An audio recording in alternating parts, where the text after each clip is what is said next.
ವೀಕ್ಷಕರೆಲ್ಲರಿಗೂ ಸಾಪ್ತಾಹಿಕ ಭವಿಷ್ಯವಾಣಿ ವಿಶೇಷ ಕಾರ್ಯಕ್ರಮಕ್ಕೆ ಸ್ವಾಗತ. ಸ್ನೇಹಿತರೆ, ಜನವರಿ 4ನೇ ವಾರದಲ್ಲಿ ಹಲವಾರು ಯೋಗಗಳು ರೂಪುಗೊಳ್ಳುವುದರಿಂದ ಈ ಸಮಯ ತುಂಬಾ ವಿಶೇಷವಾಗಿದೆ. ಈ ಸಮಯದಲ್ಲಿ ಶಶ ರಾಜಯೋಗ, ಗಜಕೇಸರಿ ಯೋಗ, ಲಕ್ಷ್ಮೀನಾರಾಯಣ ಯೋಗ ರೂಪುಗೊಳ್ಳುತ್ತವೆ.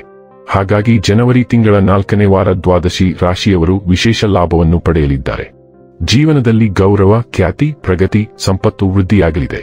ಅಪೂರ್ಣವಾದ ಆಸೆಗಳು ಈ ಅವಧಿಯಲ್ಲಿ ಪೂರ್ಣಗೊಳ್ಳಲಿವೆ. ಜನವರಿ 20 ರಿಂದ ಜನವರಿ 26 ರವರೆಗಿನ ವೃಶ್ಚಿಕ ರಾಶಿಯವರ ಭವಿಷ್ಯವನ್ನು ತಿಳಿದುಕೊಳ್ಳೋಣ. ಈ ವಾರ ವೃಶ್ಚಿಕ ರಾಶಿಯವರ ಫಲಾಫಲಗಳೇನು, ಗ್ರಹಗತಿಗಳು ಹೇಗಿರಲಿವೆ, ಕೌಟುಂಬಿಕ, ಸಾಮಾಜಿಕ ಜೀವನ ಹಾಗೂ ವ್ಯಾಪಾರ ವಹಿವಾಟು ಹೇಗೆ ನಡೆಯಲಿದೆ, ಅಲ್ಲದೆ ಯಾವೆಲ್ಲ ಸಮಸ್ಯೆಗಳು ನಿಮ್ಮನ್ನು ಈ ಸಾಪ್ತಾಹಿಕದಲ್ಲಿ ಕಾಡಲಿವೆ, ಅವುಗಳಿಗೆ ಪರಿಹಾರಗಳೇನು ಎಂಬುದನ್ನು ತಿಳಿಯಲು ಈ ವಿಡಿಯೋವನ್ನು ಸಂಪೂರ್ಣವಾಗಿ ವೀಕ್ಷಿಸಿ. ವಿಡಿಯೋ ಪ್ರಾರಂಭಿಸೋದಕ್ಕೂ ಮುನ್ನ ನೀವಿನ್ನೂ ನಮ್ಮ ಚಾನೆಲ್ ಸಬ್ಸ್ಕ್ರೈಬ್ ಮಾಡದೇ ಇದ್ದರೆ ಕೂಡಲೇ ನಮ್ಮ ಚಾನೆಲ್ ಸಬ್ಸ್ಕ್ರೈಬ್ ಮಾಡಿ. ಹೆಚ್ಚಿನ ವಿಡಿಯೋ ಅಪ್ಡೇಟ್ಗಾಗಿ ಪಕ್ಕದ ಬೆಲ್ ಐಕಾನ್ ಬಟನ್ ಕ್ಲಿಕ್ ಮಾಡಿ. ವಂಶ ಪಾರಂಪರ್ಯ ಜ್ಯೋತಿಷ್ಯರು ನಂಬರ್ 1 ವಶೀಕರಣ ಸ್ಪೆಷಲಿಸ್ಟ್. ವೃತ್ತಿ, ಉದ್ಯೋಗ, ಮದುವೆ, ಹಣಕಾಸಿನ ಸಮಸ್ಯೆ, ವ್ಯಾಪಾರ, ಆರೋಗ್ಯ ಸಮಸ್ಯೆಗಳಿಗೆ ಫೋನಿನ ಮೂಲಕ ಪರಿಹಾರ. ಇಂದೇ ಕರೆ ಮಾಡಿ. ಸ್ನೇಹಿತರೆ, ನೀವು ಎಷ್ಟು ಮರೆಮಾಡುವಿರೋ ಅಷ್ಟೇ ಭಾವನಾತ್ಮಕವಾಗಿ ತುಂಬಾ ಸೂಕ್ಷ್ಮರಾಗಿರುತ್ತೀರಿ ಎಂಬುದನ್ನು ನೀವು ಚೆನ್ನಾಗಿ ತಿಳಿದಿದ್ದೀರಿ. ಆದ್ದರಿಂದ ನೀವು ಇಂತಹ ಪರಿಸ್ಥಿತಿಗಳಿಂದ ನಿಮ್ಮನ್ನು ತಪ್ಪಿಸಲು ನಿಮಗೆ ಸೂಚಿಸಲಾಗಿದೆ. ಇಲ್ಲದಿದ್ದರೆ ಇದರಿಂದಾಗಿ ನಿಮಗೆ ನೋವಾಗಬಹುದು. ಚಂದ್ರನ ಚಿಹ್ನೆಗೆ ಸಂಬಂಧಿಸಿದಂತೆ ಗುರುವನ್ನು 7ನೇ ಮನೆಯಲ್ಲಿ ಇರಿಸಿರುವುದರಿಂದ ಈ ವಾರ ಆರ್ಥಿಕ ಸ್ಥಿತಿಯಲ್ಲಿನ ಸುಧಾರಣೆಯಿಂದಾಗಿ ಮನೆಯ ಅಗತ್ಯ ವಸ್ತುಗಳನ್ನು ಹೆಚ್ಚಿನ ಪ್ರಮಾಣದಲ್ಲಿ ಖರೀದಿಸುವುದು ನಿಮಗೆ ಸುಲಭವಾಗುತ್ತದೆ. ಇದರಿಂದಾಗಿ ನಿಮ್ಮ ಕುಟುಂಬ ಸದಸ್ಯರು ಸಹ ನಿಮ್ಮೊಂದಿಗೆ ಸಂತೋಷವಾಗಿರುತ್ತಾರೆ. ಹಾಗೆಯೇ ಉತ್ತಮವಾಗಿ ಮಾಡಲು ನಿಮ್ಮನ್ನು ಪ್ರೋತ್ಸಾಹಿಸಲಾಗುತ್ತದೆ. ಮನೆಯ ಮಕ್ಕಳೊಂದಿಗೆ ಹಿಂದಿನ ಯಾವುದೇ ವಿಷಯದ ಬಗ್ಗೆ ನಡೆಯುತ್ತಿರುವ ವಾದವನ್ನು ಈ ವಾರ ತೊಡೆದುಹಾಕಲು ನಿಮಗೆ ಸಾಧ್ಯವಾಗುತ್ತದೆ.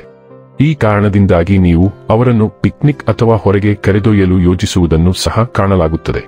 ನಿಮ್ಮ ಈ ಪ್ರಯತ್ನವನ್ನು ನೋಡಿ ಮನೆಯ ಇತರ ಹಿರಿಯ ಸದಸ್ಯರು ಸಹ ಸಂತೋಷಪಡುತ್ತಾರೆ.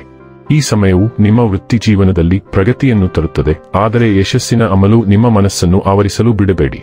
ನಿಮ್ಮ ತಾಳ್ಮೆಯನ್ನು ಕಳೆದುಕೊಳ್ಳದಂತೆ ಮತ್ತು ಯಾವುದೇ ನಿರ್ಧಾರವನ್ನು ತರಾತುರಿಯಲ್ಲಿ ತೆಗೆದುಕೊಳ್ಳದಂತೆ ನಿಮಗೆ ಸೂಚಿಸಲಾಗುತ್ತದೆ. ಅಧ್ಯಯನಕ್ಕಾಗಿ ವಿದೇಶಕ್ಕೆ ಹೋಗಲು ಬಯಸುತ್ತಿರುವ ಈ ರಾಶಿಚಕ್ರದ ಜನರು ಈ ವಾರ ಹೆಚ್ಚು ಕಠಿಣ ಪರಿಶ್ರಮ ಮಾಡುವ ಅಗತ್ಯವಿದೆ. ಏಕೆಂದರೆ ಯಾವುದೇ ಕಾಗದ ಪತ್ರದ ಕೊರತೆಯಿಂದಾಗಿ ಹತಾಶೆ ಮೂಡುವ ಸಾಧ್ಯತೆ ಇದೆ. ಅಂತಹ ಪರಿಸ್ಥಿತಿಯಲ್ಲಿ ಮುಂದಿನ ಅವಕಾಶದವರೆಗೆ ನಿರಂತರವಾಗಿ ಪ್ರಯತ್ನಿಸಿ ಎಂದು ಸೂಚಿಸಲಾಗಿದೆ. ಈ ವಾರ ಪ್ರಮುಖ ಕೆಲಸ ಕಾರ್ಯಗಳು ಪೂರ್ಣಗೊಳ್ಳಲಿದೆ.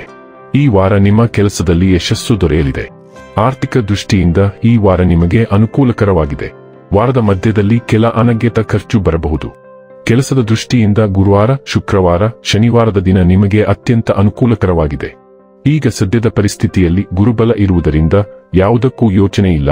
ಎಲ್ಲಾ ಕೆಲಸಗಳು ಸುಸೂತ್ರವಾಗಿ ಮುನ್ನಡೆಯುತ್ತದೆ. 4ರಲ್ಲಿ ಶುಕ್ರ, 2ನೇ ಮನೆಯಲ್ಲಿ ಬುಧ ಸಹ ಶುಭ ಫಲಗಳನ್ನು ಕೊಡುತ್ತಾರೆ. ಮನೆಯಲ್ಲಿ ಮಂಗಳ ಕಾರ್ಯದ ಶುಭ ಸೂಚನೆ ಇದೆ. ಹಣದ ಹರಿವು ಉತ್ತಮವಾಗಿದೆ. 3ನೇ ಮನೆಯಲ್ಲಿ ಸೂರ್ಯ ಧೈರ್ಯ, ಸಾಹಸ ಕೊಡುತ್ತಾನೆ.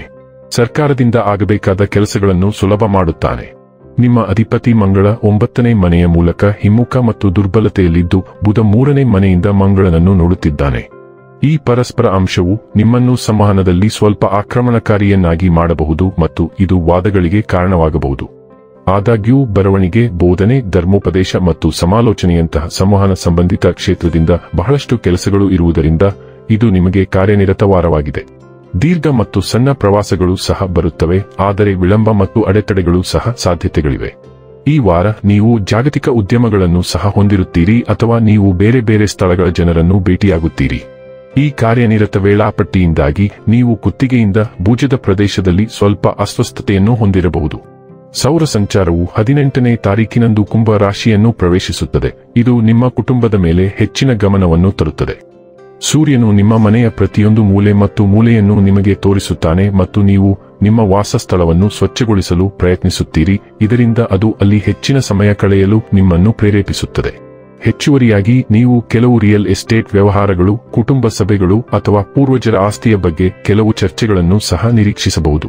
ಸೂರ್ಯ ತಂದೆ ಅಥವಾ ತಂದೆಯಂತಹ ವ್ಯಕ್ತಿಗಳನ್ನು ಸೂಚಿಸುತ್ತದೆ. ಅವರು ಹಿತಾಸಕ್ತಿ ಸಂಘರ್ಷಗಳನ್ನು ಹೊಂದಿರುತ್ತಾರೆ, ಆದ್ದರಿಂದ ಇದು ವಾದಗಳಿಗೆ ಕಾರಣವಾಗಬಹುದು. ಮೀನ ರಾಶಿಯ ಮೂಲಕ ಶುಕ್ರ ಸಂಚಾರವು 5ನೇ ಮನೆಯ ಮೂಲಕ ಚಲಿಸುತ್ತಿರುವುದರಿಂದ ನೀವು ಕೆಲವು ತಂಡದ ಉದ್ಯಮಗಳನ್ನು ತರುತ್ತೀರಿ. ಯುವಕರೊಂದಿಗೆ ಮೋಜು ಮತ್ತು ಮನರಂಜನೆಗಾಗಿ ನಿಮಗೆ ಕೆಲವು ಬೆಳಕಿನ ಕ್ಷಣಗಳು ಸಿಗುತ್ತವೆ. ಮಕ್ಕಳು ಮತ್ತು ಯುವಕರು ನಿಮ್ಮ ಮೇಲೆ ಹೆಚ್ಚಿನ ಪ್ರಭಾವ ಬೀರುತ್ತಾರೆ, ಏಕೆಂದರೆ ನೀವು ಅವರಿಗಾಗಿ ಸ್ವಲ್ಪ ಸಮಯವನ್ನು ಕಳೆಯುತ್ತೀರಿ. ಈ ಸಂಚಾರವು ನಿಮ್ಮಂತೆಯೇ ಯೋಚಿಸುವ ಜನರನ್ನು ನಿಮ್ಮ ಬಳಿಗೆ ತರುತ್ತದೆ ಮತ್ತು ನೀವು ತಂಡದ ಉದ್ಯಮಗಳನ್ನು ಹೊಂದಿರುತ್ತೀರಿ. ಒಂಟಿ ವೃಶ್ಚಿಕ ರಾಶಿಯವರಿಗೆ ಅವರು ಇಷ್ಟಪಡುವ ವ್ಯಕ್ತಿಯನ್ನು ಹುಡುಕಲು ಹಲವು ಅವಕಾಶಗಳಿವೆ, ಆದರೆ ನೀವು ಅವರನ್ನು ಪ್ರಸ್ತಾಪಿಸುವ ಮೊದಲು ಅರ್ಥ ಮಾಡಿಕೊಳ್ಳಲು ಸಮಯ ತೆಗೆದುಕೊಳ್ಳಿ. ಒಟ್ಟಾರೆಯಾಗಿ ಇದು ನಿಮಗೆ ಕಾರ್ಯನಿರತ ವಾರವಾಗಿದೆ, ಆದ್ದರಿಂದ ನೀವು ದೈನಂದಿನ ಚಟುವಟಿಕೆಗಳಿಗೆ ಉತ್ತಮ ಯೋಜನೆಯನ್ನು ಹೊಂದಿರಬೇಕು. ಇನ್ನು ಕೊನೆಯದಾಗಿ ಮಾಡಿಕೊಳ್ಳಬೇಕಾದ ಉಪಾಯಗಳ ಕುರಿತು ನೋಡುವುದಾದರೆ ಪ್ರತಿನಿತ್ಯ ಹನುಮಾನ್ ಚಾಲೀಸಾ ಪಠಿಸಿ. ವೀಕ್ಷಕರೇ, ಇದಾಗಿತ್ತು ವೃಶ್ಚಿಕ ರಾಶಿಯ ಜಾತಕದವರ ಜನವರಿ 20 ರಿಂದ ಜನವರಿ 26 ರವರೆಗಿನ ಫಲದ ಮಾಹಿತಿ ಇಷ್ಟವಾದರೆ ವಿಡಿಯೋವನ್ನು ಲೈಕ್ ಮತ್ತು ಶೇರ್ ಮಾಡಿ. ಹಾಗೆ ಚಾನೆಲ್ ಸಬ್ಸ್ಕ್ರೈಬ್ ಮಾಡುವುದರ ಜೊತೆಗೆ ನಿರಂತರ ವಿಡಿಯೋ ಅಪ್ಡೇಟ್ಸ್ಗಳಿಗಾಗಿ ಪಕ್ಕದ ಬೆಲ್ ಐಕಾನ್ ಕ್ಲಿಕ್ ಮಾಡಿ.